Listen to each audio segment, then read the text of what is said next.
Was ist das für ein blauer Scheiß, der da brennt? Ja, cool. Muss mal eben googeln, was eine blaue Flammenfarbe hat. Ja, das ist ja wirklich. Mach mal, das reicht. Ja, ja. Ja, ja. Aber wieso ist das wirklich einfach blau? Das ist halt wirklich einfach eine blaue Flamme. Vielleicht ist es einfach so warm, dass die blaue Flamme ist. Das ist blau, du Sau. Oder so.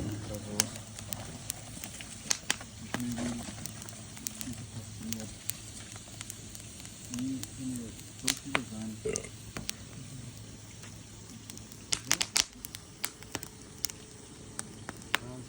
Auch noch 50. Und da sowas. Bist du nur mal auf der Suche, Manu? Ich habe jetzt schon 20 Stunden gesehen. Echt? Ach du Scheiße. Spider-Pig.